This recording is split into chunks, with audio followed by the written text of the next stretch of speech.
Good afternoon, everybody. Everyone can hear me okay? Wonderful. My name is Dr. James Herrera Brooks, and I serve as the Melanie Trent DeShutter Senior Director for Research and Publications here at the Virginia Museum of History and Culture. That was a lot of syllables. And I'm delighted to welcome you all to this noontime lecture in our Scholar Series. We wish to acknowledge the generous support of Comrade Mercer Hall, who has endowed the VMHC Scholar Series. Comrade serves as an honorary vice chair of the Board of Trustees at this institution and has been a champion of our work for decades. And we also wish to acknowledge former President and CEO, Dr. Charles F. Bryan, whom this series also honors. So before we get started with today's lecture, I just want to run through a couple of upcoming events here at the VMHC. So join us again next Thursday evening at 6 p.m. when we kick off our first Scholar Series lecture related to America's 250th. Andrew Lawler will be here to talk about his most recent book, A Perfect Frenzy, A Royal Governor, His Black Allies, and the Crisis That Spurred the American Revolution. And as you may also know, two of our current exhibitions, one on Rosenwald schools and the other on the Vietnam War, prominently feature oral histories by individuals who lived through and witnessed these events and institutions. On February 8th, a Saturday, come along to the VMHC and join Katie Clune, Virginia's state folklorist, and Michael Lund, veteran and director of the Home and Abroad Writing Program, to learn more about oral histories and the practice of recording and sharing them. Now, before we start with today's program, I just want to ask you all to check your pockets, your mobile phones, pagers, anything that can beep, buzz, or otherwise disturb our speaker and our audience today. And please make sure that has been switched to silent, do not disturb, or my favorite setting, off. So on to today's lecture. Love and marriage are often considered synonymous, but that hasn't always been the case. For most of US history, marrying for reasons other than love was both expected and encouraged. In fact, rights and benefits were attached to marriage specifically to encourage men and women to wed. Still, whether the benefits of these marriages outweighed the potential harms is a separate question. Throughout American history, couples have married for countless reasons: money, resources, status, power, parenthood, and even criminal defense. From plantation owners to the formerly enslaved, from foreign sex workers to patrician politicians, untold numbers of Americans have relied on marriage as their best and often only option for overcoming social, political, and economic inequality. An examination of such marriages, particularly in the 18th and 19th century American South, reveals how marriage has long been a widespread and effective means of counteracting class, gender, and even racial inequalities.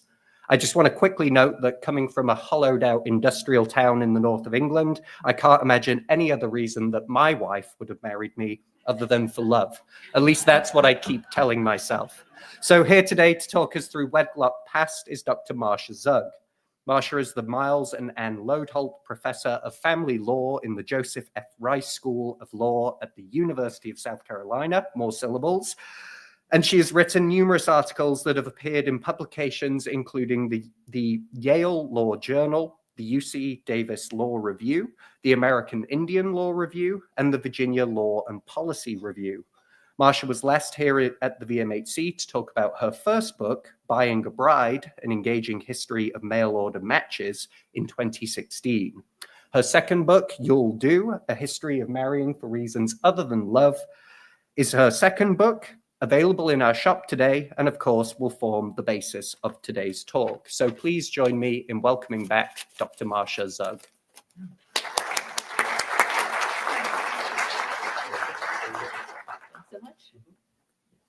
Hello.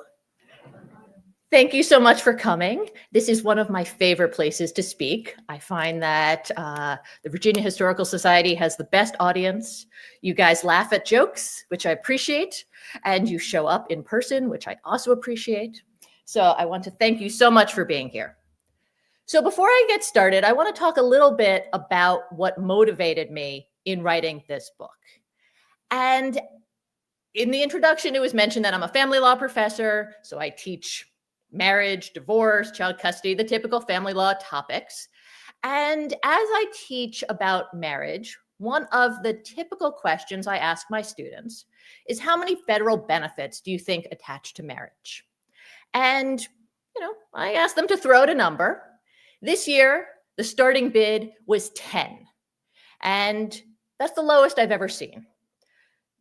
Previous years, something, but like, okay, 10. So up, 25, 50.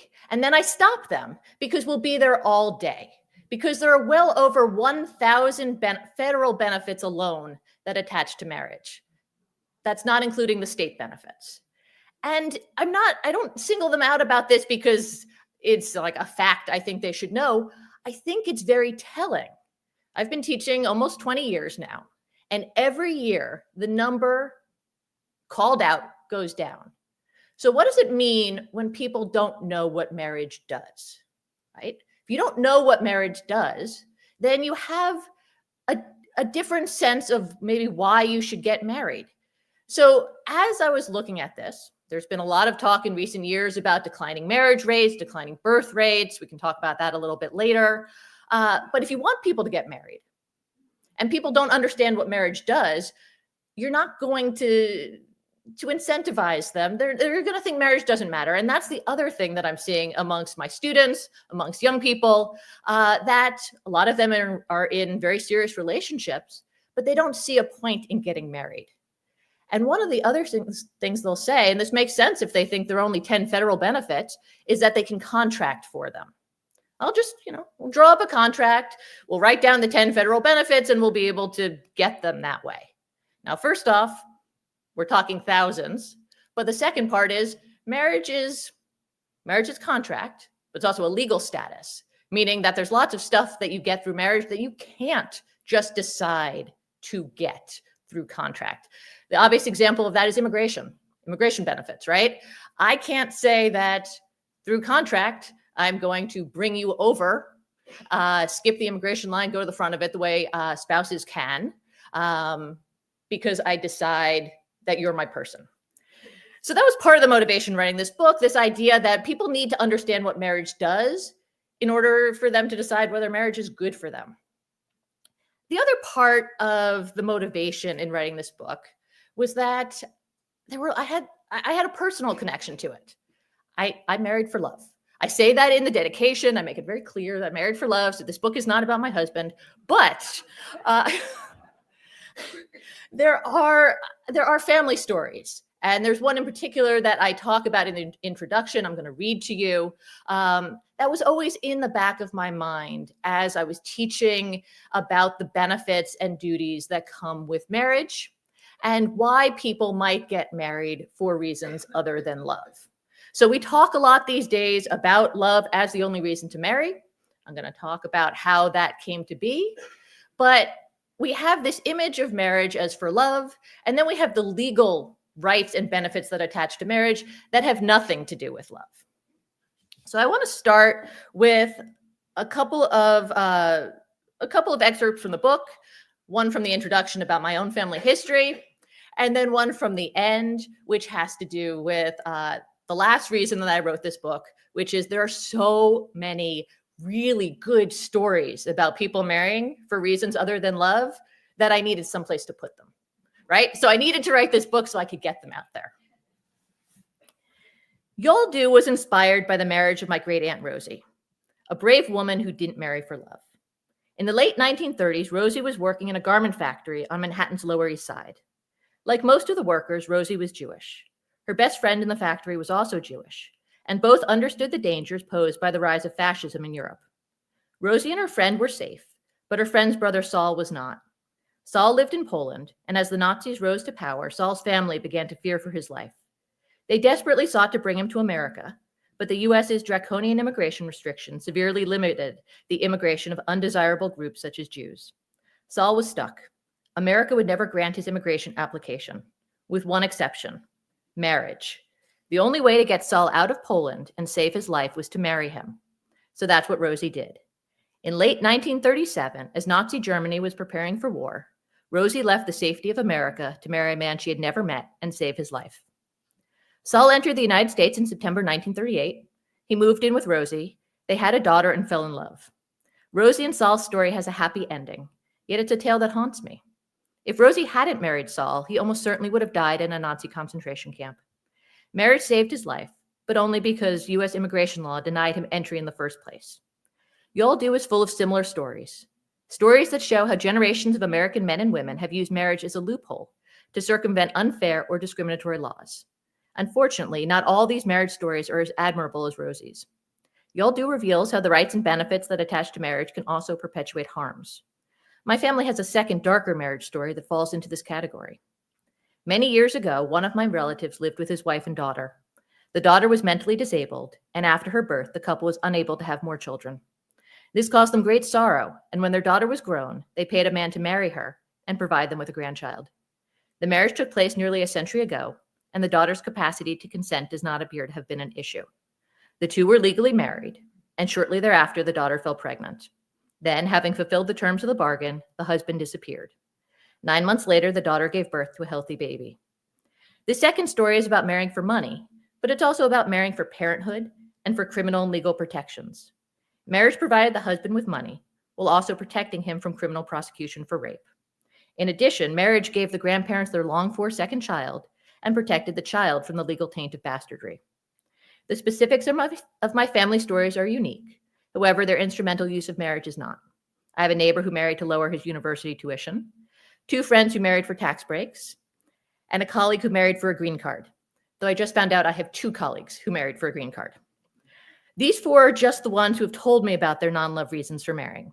Presumably, I know many others. Chances are you do as well. Perhaps a non-love reason even motivated your own marriage. You can bring that up in the question and answers. So as I mentioned, this is one of the stories that's been sort of in the background of my mind for many, many years. This story of my great aunt Rosie and how she got married and how she saved her husband's life. But it did always bother me because although what she did was heroic, she shouldn't have needed to do it. Immigration law should have had a way for Saul to come over as, under asylum. So that was part of what motivated this book as well. And like I said, then I also have other stories that I just wanted to get out there. And this one from the last chapter goes into that. So the first chapter, the book is organized thematically, so it's not chronologically. So the chapters are all on a different reason for marrying, except for chapters 1 and chapter 6. Both of those are on marrying for money, because that is the probably obvious one that comes to mind when you think about marrying for reasons other than love. And it's such a big chapter that I need to split it into 2. So I have the historic reasons for marrying for money and the modern. And this excerpt is from the last one on modern reasons of marrying for money. In 2007, the following post appeared on an online message board from a woman seeking a rich husband. What am I doing wrong? Okay, I'm tired of beating around the bush. I am a beautiful, spectacularly beautiful, 25-year-old girl. I'm articulate and classy. I am not from New York. I'm looking to get married to a guy who makes at least $500,000 a year. I know how that sounds like a lot, but keep in mind that $1 million a year is middle class in New York City, so I don't think I'm overreaching at all. Are there guys who make $500,000 or more on this board? Any wives? Could you send me tips? I dated a businessman who makes average around $200,000, $250,000, but that's where I seem to hit a roadblock. $250,000 won't get me to Central Park West. I know a woman in my yoga class who is married to an investment banker and lives in Tribeca, and she's not as pretty as I am, nor is she a great genius. So what is she doing right? How do I get to her level? How do you decide marriage versus just girlfriend? I am looking for marriage only. Please hold your insults. I am putting myself out there in an honest way. Most beautiful women are superficial. At least I'm being upfront about it. I wouldn't be searching for these kinds of guys if I wasn't about to match them in looks, culture, sophistication, and keeping a nice home and hearth. The poster then received the following reply. I read your posting with great interest and have thought meaningfully about your dilemma. I offer the following analysis of your predicament. Firstly, I'm not wasting your time. I qualify as a guy who fits your bill. That is, I make more than $500,000 per year. That said, here's how I see it. Your offer from the perspective of a guy like me is plain and simple a crappy business deal. Here's why. Cutting through all the BS, what you suggest is a simple trade. You bring your looks to the party and I bring my money. Fine, simple. But here's the rub. Your looks will fade, and my money will likely continue into perpetuity. In fact, it is very likely that my income increases, but it is an absolute certainty that you won't be getting any more beautiful. So in economic terms, you are a depreciating asset, and I am an earning asset. Not only are you a depreciating asset, your depreciation accelerates. Let me explain. You're 25 now and will likely stay pretty hot for the next 5 years, but less so each year. Then the fade begins in earnest. By 35, stick a fork in you. So in Wall Street terms, we would call you a trading position, not a buy and hold. Hence the rub, marriage. It doesn't make good business sense to buy you, which is what you're asking, so I'd rather lease. In case you think I'm being cruel, I would say the following. If my money were to go away, so would you. So when your beauty fades, I need an out. It's as simple as that. So a deal that makes sense is dating, not marriage. By the way, you could always find a way to make your own money, and then we wouldn't need to have this difficult conversation. With all that said, I must say you're going about it the right way. Classic pump and dump. Hope this is helpful, and if you want to enter into some sort of lease, let me know. Right? Wouldn't you write a book just to put that in it?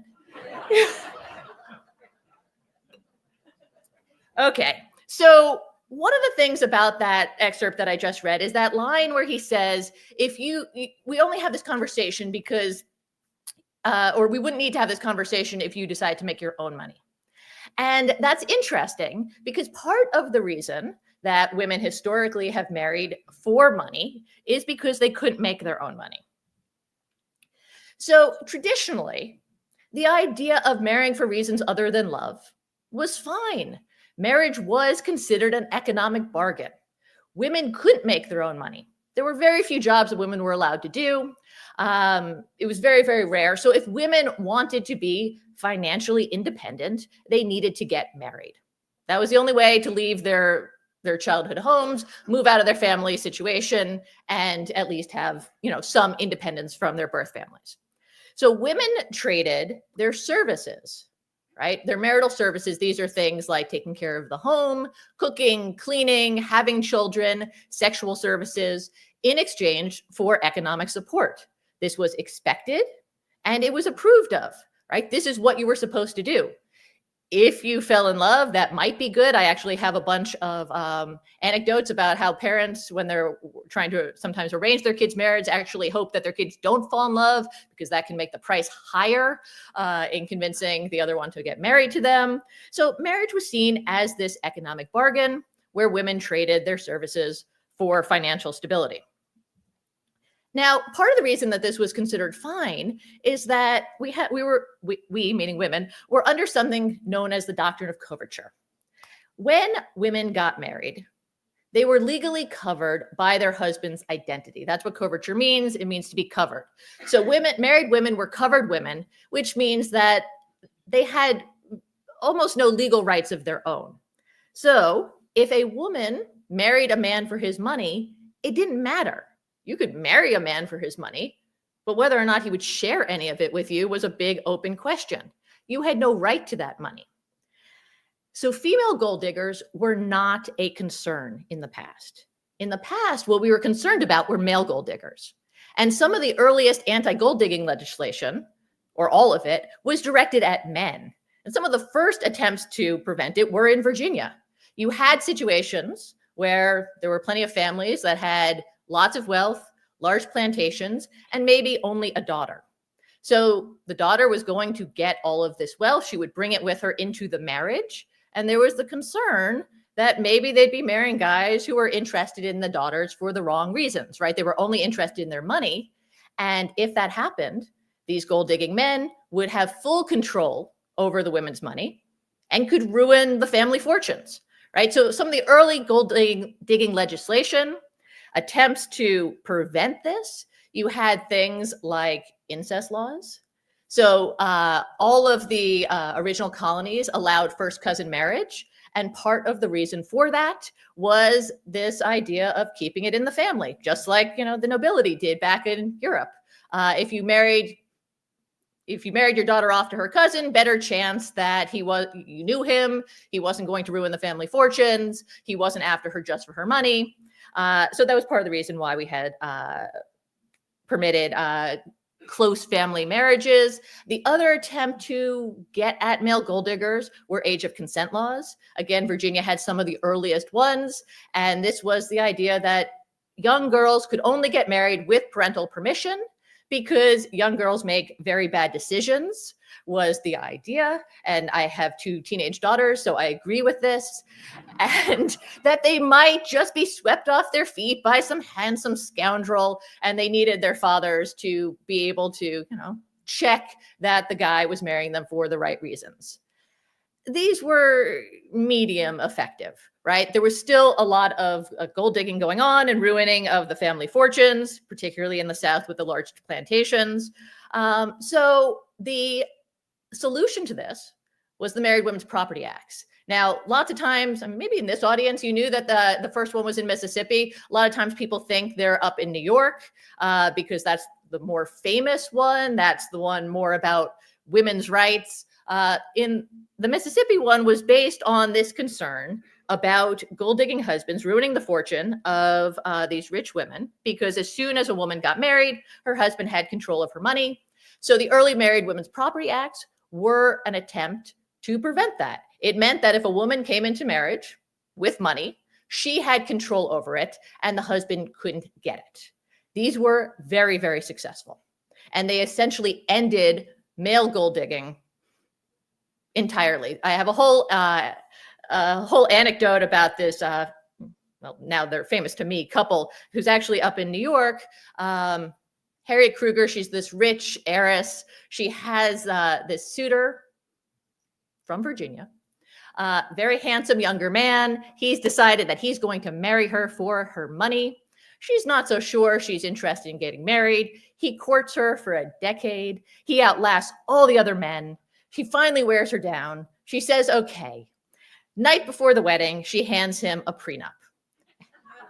He's like, I'm not going to sign this. She says, well, then I'm not going to marry you. So he thinks about it and he decides, I'm really charming. I'll get her to give her money, or give her money over to me. Despite this prenup, I'll sign it. Once we're married, it'll be fine. He signs the thing. He then spends the next decade trying to get her money. So remember, he's already spent a decade courting her. He now has another one where he's trying to get her money. All sorts of different tactics. First, he tries being charming. She likes that, but it doesn't convince her to sign over her money. Then he gets all pouty. There are stories about them having dinner. She's like, would you like more wine, husband? No, I don't own it. Would you like to go for a carriage ride? No, I don't own the horses. Then he leaves. She says goodbye. So he comes back. He annoys her so much that she leaves. But this is the mid-19th century. That scene is really bad. So her friends and family pressure her to come back. And he says, the only way I'll take you back is if you share your fortune with me. So she finally is worn down enough. She agrees to split her fortune with him. She signs over half her fortune to him. The next day, she regrets it. They spend another 10 years in court fighting over this. He wins eventually. Did he win? It took him 30 years to get half her fortune, and his reputation is entirely ruined. Everyone, well, not everyone, his friends feel really sorry for him, but he's held up as an example of the problem with the Married Women's Property Acts, because that's what will happen to all men under them. They won't be able to get their wives' money, and that is correct. So the Married Women's Property Acts end male gold digging, but they certainly don't end the idea of marrying for money. Women still have to marry for money, and this is okay. We have actually in the 19th century lots of laws that are still looking at marriage as an economic bargain. This slide comes from is depicting a legal cause of action called breach of promise to marry, and that was the idea that because women needed marriage for their economic security, if a marriage was called off, they were economically harmed, so they could sue their jilter for not marrying them and receive economic damages. And that was fine. Courts recognized this. But as these suits were getting recognized, something else is happening. Women are still under the doctrine of coverture. Men are in control of their money. They're also, under the law, able to inflict domestic violence on them and other types of they have other types of problematic rights. And a lot of feminists in the second half of the 19th century decide that, yes, fighting for women's rights is great and we should do that, but maybe the best protection for married women is to be married to men who love them. So this is going to be the rise of the love match, the idea that a marriage based on love is going to protect women from, husbands who are tyrants, and that's the best way to ensure that they are protected in marriage. So you get the rise of the love match, but it's only men who can marry for love. Nothing's changed legally for women. So women still have to marry for money, but now they can't talk about it. So causes of action like breach of promise to marry start getting pushback, right? You're supposed to marry for love. Then there's no economic harm if the marriage doesn't happen. And one of the way the chapters are organized is I talk about the historic reasons for marrying for money and then the modern day implications. And one of the things that happened with regard to causes of action where women seek monetary damages for breach of promise or other harms in marriages is often that the courts will come back at them and say, but that's not a reason to get married. And therefore, there is nothing we can do. I tell my students, if you ever hear the court talking about love, you know the woman is going to lose. Okay, so the first chapter is on the historic reasons, or the marrying for money historically. Second chapter is on marrying for government benefits. I mentioned in the introduction, my great aunt who married for immigration benefits, but the first government benefits were widows' benefits. So this cartoon is of an elderly Civil War veteran married to a much younger woman, and she is marrying him for his veterans benefits and then for her widow's benefits. First widow's benefits come from after the Revolutionary War, but they're only for women who were married to men who were married when the men were fighting in the Revolutionary War. That makes sense. These women had to sacrifice a lot while their men were away fighting. During the Civil War, that changes. First, it's just for women who are married to Civil War veterans during the war. But then they decide that it will be for anyone who is married to a Civil War veteran. And what do you think happens? Young women who need money start hanging around the VFW halls and looking for old guys who are about to die. Now, the government knows this. This is not like they pulled one over on them. It's actually a deliberate decision by Congress that rather than taking care of these elderly veterans and rather than supporting these needy women, because think about the sort of women who are going to do this, right? It's not, you're probably not at the top of your list of ways to make money. So if you're going to do it, you're somewhat desperate. So these tended to be women who would otherwise have needed government support that the government was unwilling to give them. But they decided that if women seek government support this way, through marriage, that is an acceptable way of doling out government benefits. So the government knows this is going on. If you read the debates in Congress, there are a few senators who are like, these women are just marrying the guys for their benefits. And the rest of Congress is kind of like, yeah, that seems like a good deal for us. We're going to do that. But it sets up this situation in which women are going to receive government benefits through their role as wives rather than as either needy individuals themselves, and then later on rather than as workers. And you've probably seen some of these articles. It feels like every 5 years, the last living Civil War widow dies. And you're like, how, right? We're in the 21st century. But a lot of these women married very elderly veterans when they were very, very young. I have a bunch of stories of women who got married during the Great Depression. There's one story of a teenager who was asked by her very elderly neighbor for help with the chores. Her father sends her over to help with the chores. When she's done doing this, he says, look, I have no money, but I do have veterans benefits. And if you marry me, you'll be entitled to a widow's pension. And given that this was probably the only way her family could keep the farm, she marries him. And then, she only admits it much, much later when this has started to become kind of like a cool thing to have done. Now, this idea then comes around very strongly when we're debating the Social Security Act. So at the time the Social Security Act was being proposed, we have two options. You have the Social Security Act, but you also have this other bill called the Workers' Unemployment Insurance Bill. And the Workers' Unemployment Insurance Bill would have provided for women as workers, but not as wives. What the Social Security Act does is it excludes nearly all the type of work that women were performing at the time, and instead decides that they will be provided for through their role as wives of male workers. So this was a deliberate decision that they made, that women were going to get supported by the government through the role as wives and not as workers, tracing back to this idea from the post-Civil War period of we're okay with women getting government benefits through marriage, but not through other ways. Now, of course, this causes certain types of problems. Not all women are married, and it caused a lot of tension between working women who were not married and potentially married women who are working, because if you're a married woman who's working, right, you're taking away jobs from the single women who no other way of earning money. We're still seeing some fallout from this tension between the married and unmarried women from this period, which goes into chapter 3 and this idea of marrying for status and power. So this is not a clip, but the movie poster from Bridget Jones's Diary. If you remember that movie, Bridget wants nothing more than to be part of the smug marrieds, right? She recognizes the social status that comes with being married, and she wants to be part of that group. So we have a long history in this country of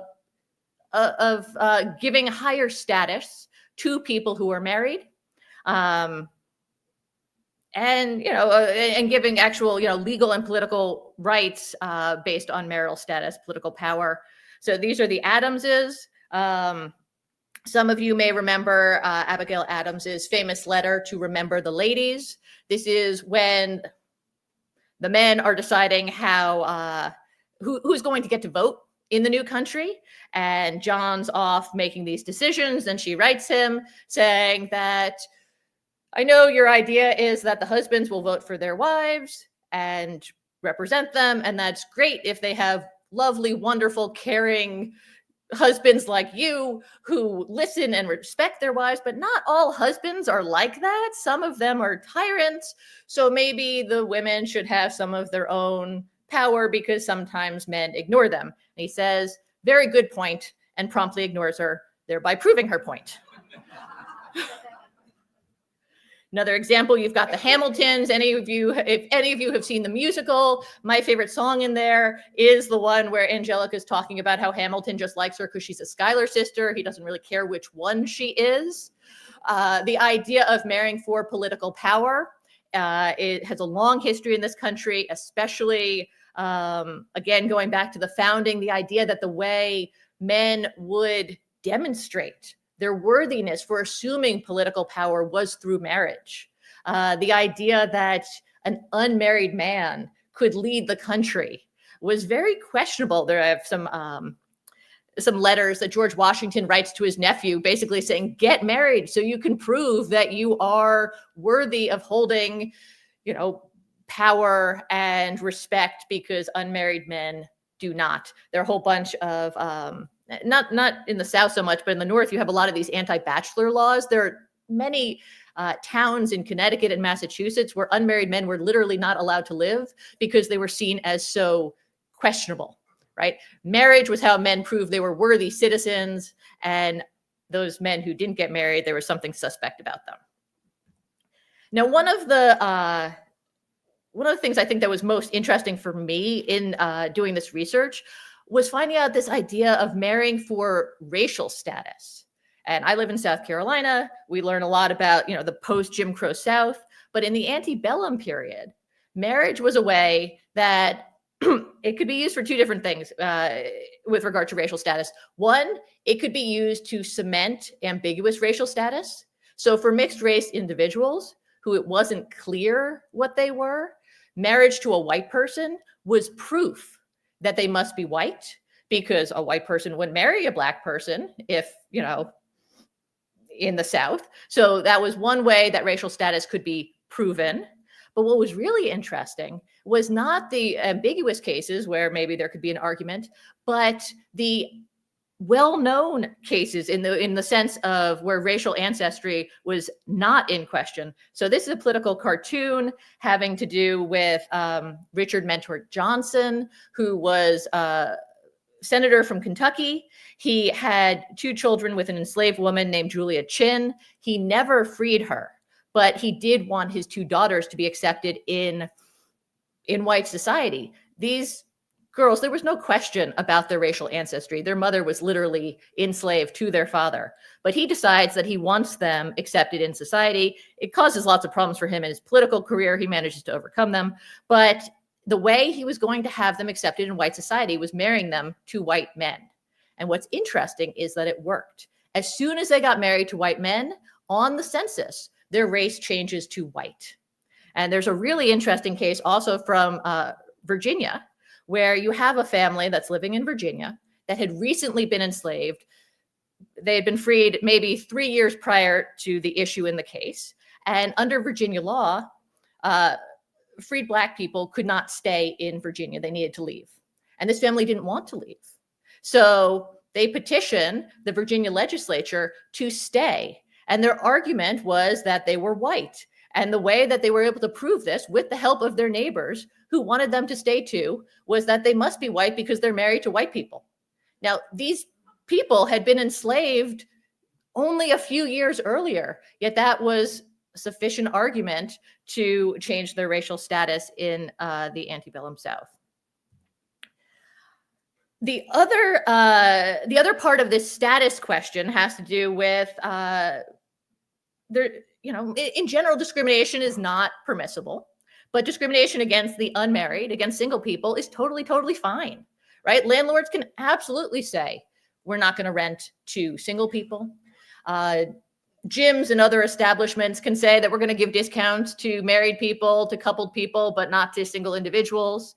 And no one bats an eyelash at that. Well, what's maybe the most disturbing thing that I found in my research is that this discrimination against the unmarried even goes to the point of feeling that their lives are less valuable. So I have a number of studies. One has to do with a group of people who are on death row. You're less likely to be executed if you're married than if you're single. I have another study showing that cancer treatments are less aggressive for single people than for married people. I was giving this lecture up in Massachusetts, and a doctor stood up very indignant at the end and said that would never happen in Massachusetts. And I didn't do this research. So I said, well, I told him what the study said, but I said, I didn't do the research. Maybe Massachusetts is different. And then a nurse stood up who was a nurse in Massachusetts and said, nope, absolutely happens here. So both anecdotally and according to the research, there is this idea that the lives of the married are more valuable than the lives of the unmarried. Probably the most surprising chapter for most people, and I heard a little murmur when it was mentioned, the criminal defense motivation for marriage, right? If we think of marriage as about love, then the most anti-love reason one could get married is to not go to jail. Right? And then usually when I mention this, people are like, well, give me an example. The clearest example is child marriage, right? You cannot have sex with children unless they're your spouse. Then apparently it's fine. So I have a bunch of stories, both historically and today, of people using marriage to circumvent, pedophilia laws. Now, other types of criminal defense. There is a big trial that I talk about that sets out this defense called the heat of passion, which we still have today. And this is the idea that we will forgive people for even murder if the person they're murdering has stolen it's usually their wife. And it comes from, and the case that sets it out is kind of insane. 19th century case, horribly, horribly abusive husband. He beats his wife close to death for many, many, many years. She finally leaves him. Part of the reason she leaves him is she does meet a nice man. They haven't done anything, but she realizes that there are better men out there. So she leaves her husband. This is the 19th century, so it's not easy to get a divorce. She has to go to Indiana, wait a year in Indiana, and finally gets a divorce. After that year, she comes back. So she's been separated from her husband for well over a year. She's now engaged to the new man. The ex-husband finds them, shoots the fiance, and kills him. Goes to court, and he comes up with this novel defense that he did it because he was so distraught by the fact that this man had stolen his wife, who was no longer his wife, who he beat very severely, who he hadn't seen in over a year. And the jury says, sounds reasonable. And that sounds like something maybe from the 19th century, but we have this today. I have a case in here from, I think it's 2007 in California. Kind of similar case. Husband's wife is, well, in this case, the husband's wife is cheating on him. She's been doing it for years. He knows about it. He asks her to stop. She doesn't stop. He eventually decides that he's had enough. So he calls up the boyfriend, lover, whatever, arranges to meet him in an alley to discuss it, and hacks him to death with a meat cleaver. And the court's like, well, but it was his wife. So we have this idea that that you have a defense, not an idea, we have a history of allowing a marriage defense for crimes that otherwise would not be defensible. Chapter 5 is marrying for parenthood. This picture, I was mentioning this earlier, this picture is not in the book because I'm worried about, it would be too expensive, but I think it's fine for a PowerPoint. So this is Michael Jackson and Debbie Rowe. If you're like me, when he married Lisa Presley, you were like, okay, I get that. Prince of Pop, daughter of the king, that makes sense. When he married Debbie Rowe, you might have been like, who is she? Why is he marrying her? This doesn't make any sense to me. And I argue that part of the reason, or maybe not part, the reason that Jackson married her was to ensure that he had legal rights to his children. Because for men, the best way to ensure parenthood rights is through marriage. Now, there are a lot of things that might have been going on with Jackson. I don't know if he's the legal father of, I don't know if he's the biological father of these children. If he's not the biological father of these children, trying to have legal rights to these children would have been much harder. If you are married, the rule for men is the husband is the father of the wife's children. We don't ask beyond that. Historically, there was a good reason for that. Today, we could find out, but that is the rule. If you are married to your children's mother, they are your children. If you are not, then it's very, very questionable. And it can be very, very hard for men to gain custody and legal rights of their children, even when they're biological, if those children are born outside of marriage. And a lot of this comes from this idea that of the good mother, right? That women are better at taking care of children than men, as long as they abide by a certain moral code. So if you're this mother, reading the Bible to the kids, then you're fine. There are a bunch of cases, I talk about all these divorce cases where men have gotten custody because the mothers break this code. So the best way for men to get custody is you break up, mom is single, and you get remarried. Now, although this is not actually legal, but it's what happens, you compare not dad to mom. In that case, mom usually wins, but you compare stepmom to mom. Dad is now part of a nuclear family. Maybe he has a traditional stay-at-home wife who's able to pack the lunches with the little sticky notes with the hearts and things, where single mom is probably working and maybe putting the kid in daycare. And all of a sudden now, dad's family seems like the better place for the kids. So the majority of cases where men can get custody over a fit mother are cases where men have gotten remarried. There are also a bunch of other cases where men try to do this. Moms see what the writing on the wall, particularly if they're in an unmarried relationship. That's a no-no, particularly in the South. And there are a lot of cases from the South where the courts are very concerned about women living or not living, but being in unmarried relationships, presumably sexual, with men they're not married to. And they start making noises that they're going to lose custody of their kids. The best way to avoid that problem then is to marry those men. As soon as they get married, the cases go away.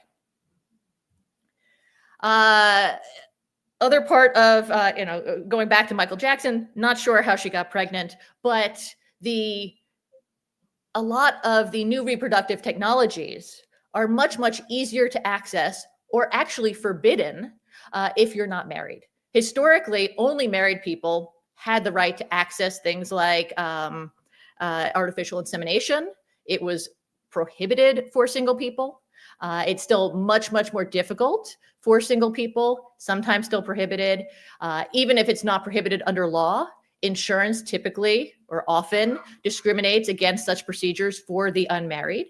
I have all sorts of cases about people realizing that the best way for them to have children is by getting married, because then they're either allowed to or it's covered under their insurance plans. Same for adoption.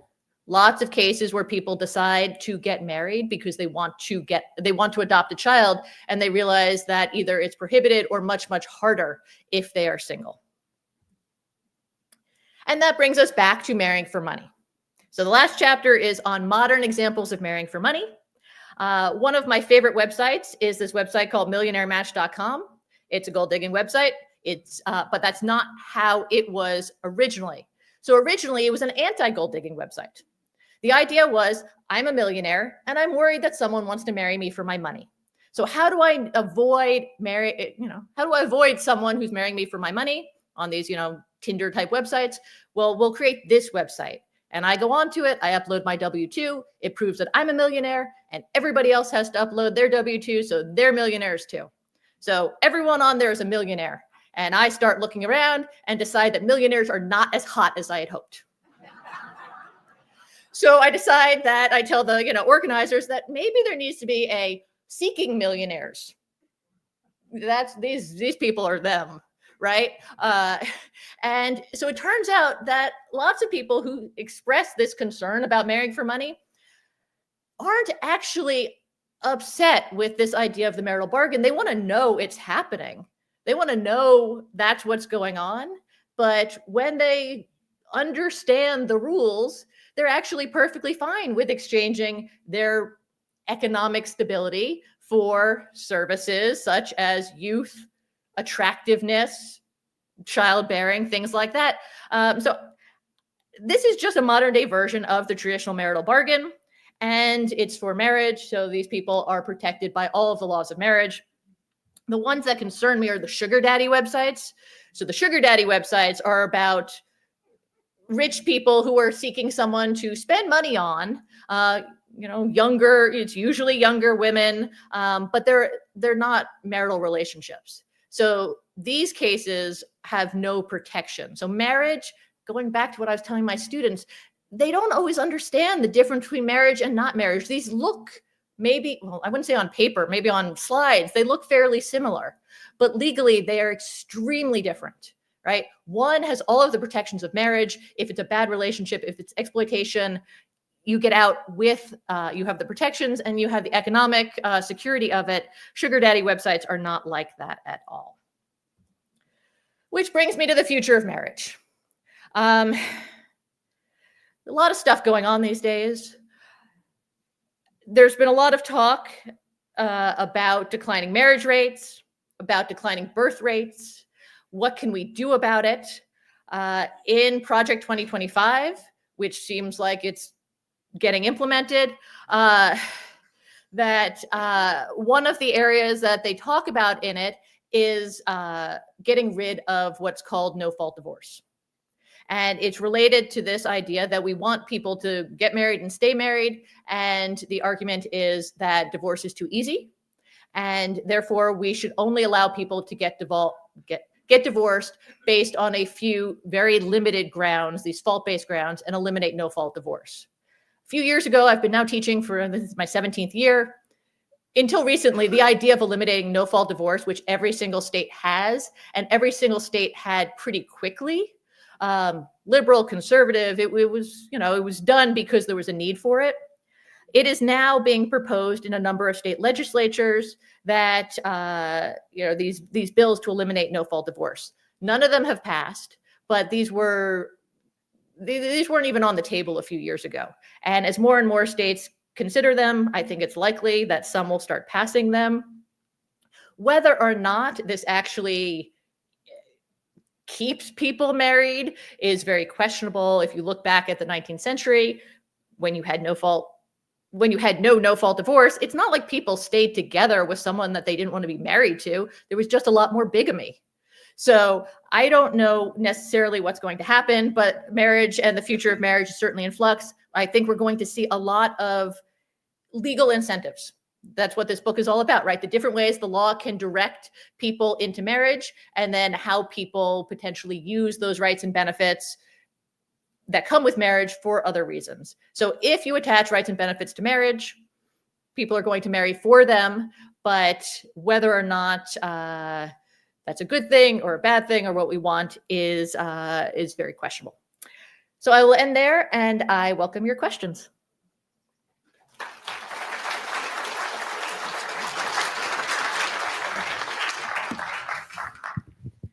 This may sound like a stupid question, but why do we care if people get married? Why would we take away no-fault divorces? And in other countries, a lot of people are just not marrying. They're living together, and having children and staying together or not.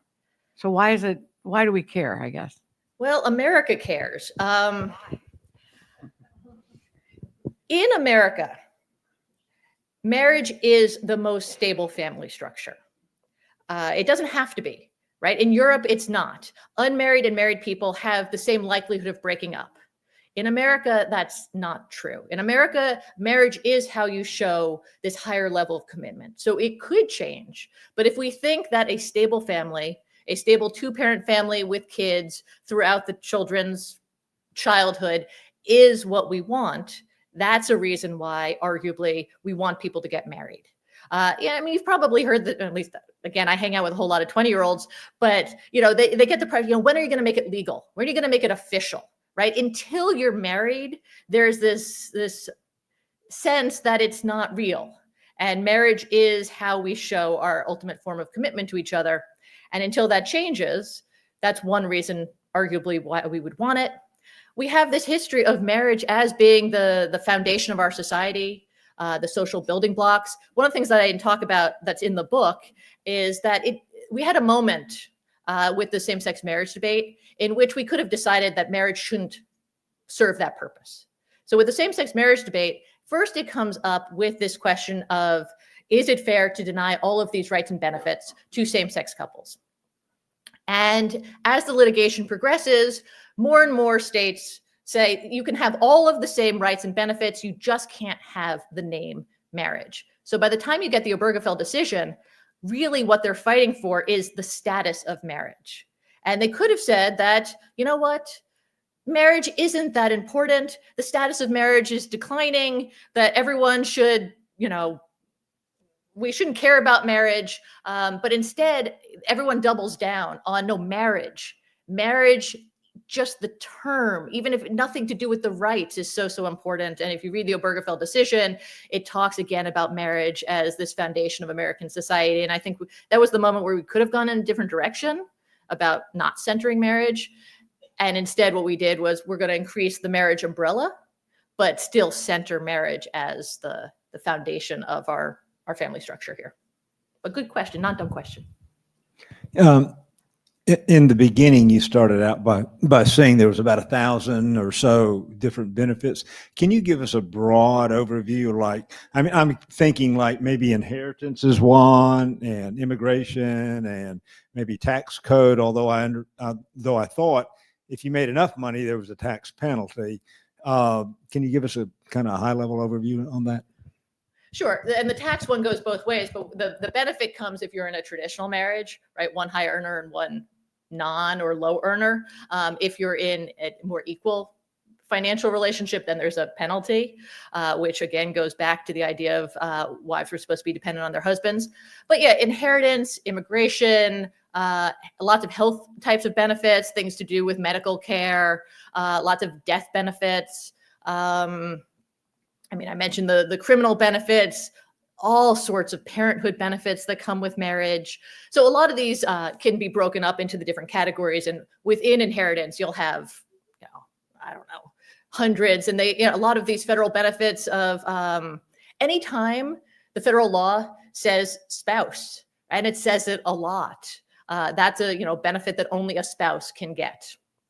But yeah, these are the basic ones: inheritance, tax, immigration, health, death, parenthood, and lots of variations on money.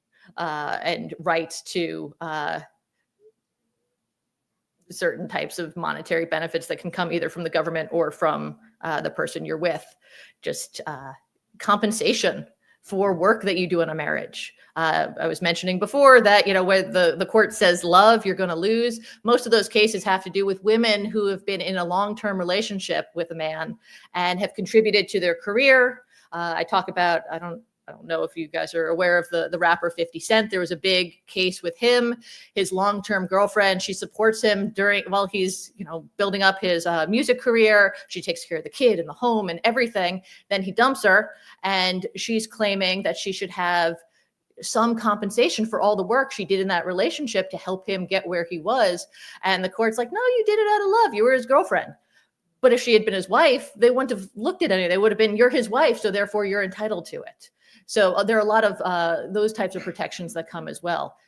And you don't have to think about them. As soon as you're married, you're entitled to them. Lots of people wind up finding out about these rights when they're not entitled to them and realize that they can't get them except through marriage. At the beginning, you gave the example of Rosie and Saul, who didn't get married for love, but then it turned into a loving marriage. How often did that happen? And were some non-love reasons more likely to turn into love than others? Well, I don't have numbers, but I think for a lot of people, a lot of the cases that I've seen, people get married for non-love reasons, but you're usually not going to do it if you really don't like the person. Right? A lot of these cases where people are marrying for adoption reasons. There are people who are like, why? I don't want the government part of my relationship. I don't need that. I love this person. Why do I need the government in my business? And then they realize that there's something that they can only get from being married. So that's the thing that pushes them over. But it's not that they weren't in love with the person beforehand, but love isn't the reason that people get married. And I think that's one of the things we're seeing with the declining marriage rates, that love is not enough to get people to get married. Because love is personal, right? Love is an emotional connection that you have with another person. And why do you need to prove it to anyone, right? The reason that a lot of people realize that they need to get married are for the tangible benefits. So the more love is talked about as this emotional and social relationship, the less likely I think it is that people will get married, because they don't see the need for the government to validate their love. Right? I do need the government to validate my right for tax benefits.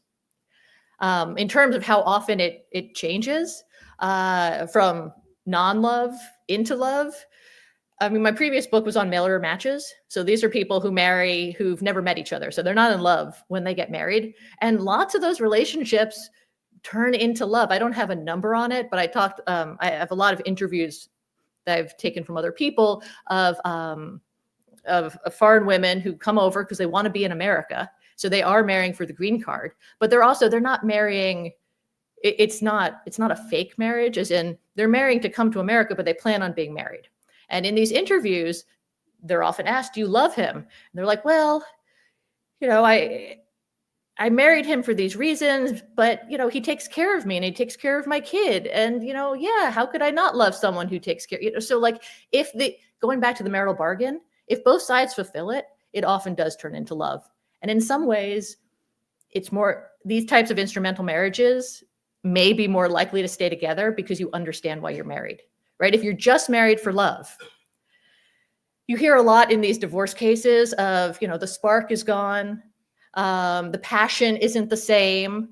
If you're marrying for something like the economic bargain, well, maybe the spark is or is not there, but the check's still there and the services are still there. So why would I break up? Because marriage is still doing something for me. Very non-romantic, but that I come at it from law, not romance. I think that's all we're going to have time for today. So just to make you aware, Marcia's book is going to be available in the gift shop for purchase. She's going to be in Commonwealth Hall signing books and answering any questions you might have. But let's just give her another round of applause for a really wonderful talk. Thank you so much.